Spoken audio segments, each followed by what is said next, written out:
वज़ीर आला KP अली अमीन गंडापुर ने अवामी नेशनल पार्टी के सदर एमल वली खान को मुकम्मल सिक्योरिटी फराहम करने की हिदायत कर दी है। तर्जुमान वज़ीर आला KP फराज मुगल ने कहा, एमल वली खान से सिक्योरिटी वापस लेने का फैसला वफाकी हुकूमत का है। ताहम अली अमीन गंडापुर ने IG KP को सिक्योरिटी हर सूरत बरकरार रखने का हुक्म दिया। फराज मुगल का कहना था कि एमल वली खान के खानदान को पहले भी निशाना बनाया गया। सिक्योरिटी में कमी मुमकिन नहीं, इंसानी जान के तहफ़्फ़ुज़ पर कोई समझौता नहीं किया जा सकता। दूसरी जानिब गवर्नर KP फैसल करीम खुंडी ने भी कहा कि वो एमल वली से सिक्योरिटी वापस लेने के खिलाफ हैं। सियासी लीडर्स को थ्रेट हैं तो सिक्योरिटी मिलनी चाहिए।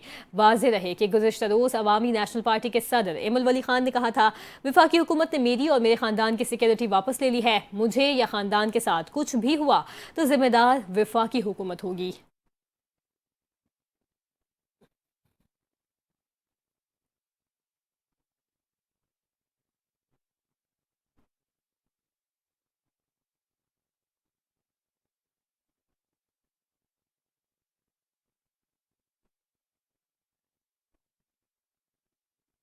मौसम का अहवाल शामिल करें और आपको बताएं कि पंजाब भर में आंधी और मूसलाधार बारिश ने मौसम को खुशगवार बना दिया है, जबकि कई इलाकों में बिजली की फराहमी मुअत्तल होने से शहरियों को मुश्किलात का सामना करना पड़ा। सूबाई दारुल हुकूमत लाहौर में मुख्तलिफ इलाकों में तूफानी बारिश और तेज़ हवाओं का सिलसिला वक्फे वक्फे से जारी है। लक्ष्मी चौक, निस्बत रोड, माल रोड, डेविस रोड, गुलबर्ग, जौहर टाउन, ग्रीन टाउन और टाउनशिप समेत मुतादिद इलाकों में तेज़ बारिश रिकॉर्ड की गई। मौजूदा दर्ज हरारत 26 डिग्री सेंटीग्रेड है, जबकि आज ज़्यादा से ज़्यादा दर्ज हरारत 31 और कम से कम 19 डिग्री सेंटीग्रेड रहने का इम्कान है। महकमा मौसमियात के मुताबिक आइंदा 24 घंटों के दौरान बारिश का सिलसिला जारी रहेगा। सराय मुगल, हिजराए खूर्द, हिजराए कला और हल्ला शेखम समेत गिरदोनवा में मूसलाधार बारिश से मौसम खुशगवार हो गया, जबकि मुतादिद फेडर स्ट्रिप करने लगे। दर्जनों इलाकों में बिजली की फराहमी मुअत्तल हो गई है। शहरियों ने गर्मी से निजात पर खुशी का इजहार किया, मगर बिजली बंदिश पर परेशानी भी नजर आई। ओकाड़ा शहर और गिरदनवा में गरज चमक के साथ तूफानी बारिश हुई, जिससे गर्मी का जोर टूट गया। शहरियों ने मौसम की तब्दीली को खुशाइन करार दिया। साहिवाल और करीबी इलाकों में तेज आंधी, हल्की बारिश हुई। आंधी के बायस मुतादिद इलाकों में बिजली बंद हुई। ताहम बारिश के बाद जिस हब्स में कमी आई और मौसम खुशगवार हुआ। सांगला हिल शहर और मज़ाफ़ाती इलाकों में गरज चमक और तेज़ हवाओं के साथ मूसलाधार बारिश रिकॉर्ड की गई। चूनिया, काला शकाकू और बंगला हयात इन इलाकों में भी तेज़ बारिश और आंधी के बायस मौसम सुहाना हुआ। ताहम बिजली का निज़ाम भी मुतासिर हुआ है। बंगला हयात में यालाबारी की भी इतलात मौसूल हुई। पाकपतन शहर और गिरदोनवा में गर्द का तूफान छा गया, जिसके बायस शहरियों को परेशानी का सामना करना पड़ा। बाज़ मकामात पर बारिश के आसार भी देखने में आए। कसूर शहर और गिरदोनवा में बादलों की गरज और तेज़ हवाओं के साथ बारिश हुई, जिससे मौसम खुशगवार हुआ।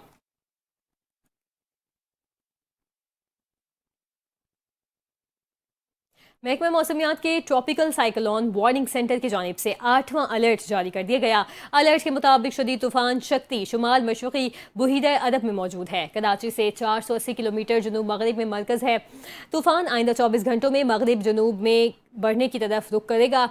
सिंध के साहिली अजला, बदीन, ठट्टा और सजावल समेत बलूचिस्तान के कुछ अजला में बूंदाबांदी का इम्कान है। सिंध के साहिल के करीब समुद्री हवाएं 40 से 55 किलोमीटर फी घंटा की रफ्तार से चलने का इम्कान है। अलर्ट में माहीगीरों को 5 अक्टूबर तक गहरे समंदर में न जाने की हिदायत की गई है। तूफान के गर्द हवा की रफ्तार 110 से 135 किलोमीटर फी घंटा तक पहुंचने का इम्कान है। समंदर की लहरें इंतहाई बुलंद रहेंगी। 7 अक्टूबर तक समंदरी सूरत हाल शदीद रहेगी।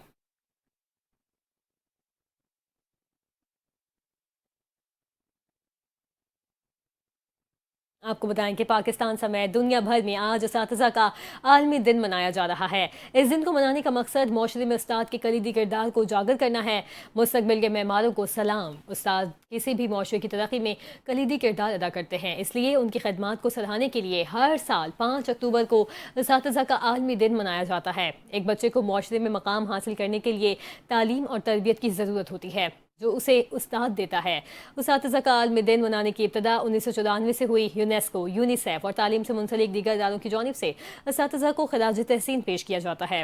उनको दरपेश मसाइल का भी जायज़ा लिया जाता है। इस हवाले से उसातिज़ा का कहना है, तलबा की कामयाबी ही हमारे लिए सबसे बड़ी खुशी होती है। जबकि तलबा ने कहा कि उसातिज़ा हमें सिर्फ पढ़ाते ही नहीं, बल्कि ज़िंदगी जीने का सलीका भी सिखाते हैं। उस्ताद वही शख्सियत है जो तालिब इल्म को जहालत के अंधेरों से निकाल कर इल्म और हुनर की रोशनी से आशना करता है। दूसरी जानिब सदर मुमलिकत ने कहा कि उस्तातिज़ा के عالمی دن پر پیغام میں کہا کہ ایک پیشہ نہیں بلکہ ایک مقدس فریضہ ہے۔ پاکستان میں اساتذہ ہمیشہ قوم سازی میں پیش رہے۔ وزیر اعظم شہباز شریف کا اپنے پیغام میں کہنا تھا، قوموں کی تعمیر اور ترقی اور نسلوں کی انفرادی تعلیم و تربیت میں اساتذہ کا کلیدی کردار ہے۔ انہوں نے عالمی سطح پر اساتذہ کے لیے دن مختص کرنا ان کی خدمات کا اعتراف قرار دیا۔ آپ کو بتائیں، پاکستان کرکٹ ٹیم کے معروف اسپنر ابرار احمد دلہا بن گئے۔ ہفتے کی شب کراچی کے مقامی ہال میں ابرار احمد کی شادی کی تقریب منعقد ہوئی۔ دلہنیاں لینے کے لیے آمد پر 27 سالہ ابرار احمد کی بارات کا دھول کی ٹھاپ پر پرتپاک استقبال کیا گیا۔ تقریب میں قریبی رشتہ دار، عزیز و اقارب شریک ہوئے۔ آمنہ رحیم سے رشتے ازواج میں منسلک ہونے والے ابرار احمد کی دعوت ولیمہ اتوار کو مقامی بینکویٹ ہال میں ہوگی۔ پی ایس ایل میں کوئٹہ گلیڈیٹر کی نمائندگی کرنے والے کرکٹر کی دعوت ولیمہ میں کرکٹرز بھی شرکت کریں گے۔ 8 بہن بھائیوں میں سب سے چھوٹے ابرار احمد ولیمے کے بعد ٹیسٹ اسکواڈ جوائن کر لیں گے۔ کراچی میں رہائش پذیر ابرار احمد کا تعلق مانسہرہ سے ہے۔ ابرار احمد پی ایس ایل میں کراچی کنگز اور اسلام آباد یونائیٹڈ کی نمائندگی کر چکے ہیں۔ 2022 میں ملتان میں ابرار احمد نے اپنے پہلے ٹیسٹ میں انگلینڈ کے 11 کھلاڑیوں کو آؤٹ کیا تھا۔ ابرار احمد 10 ٹیسٹ میں سے 46، 11 ون ڈے میں انٹرنیشنل میں 18 اور 15 ٹی20 انٹرنیشنل میچز میں 21 وکٹیں حاصل کر چکے ہیں۔ ابرار احمد اب جنوبی افریقہ کے خلاف ہوم ٹیسٹ سیریز میں پاکستان کی امیدوں کا مرکز ہوں گے۔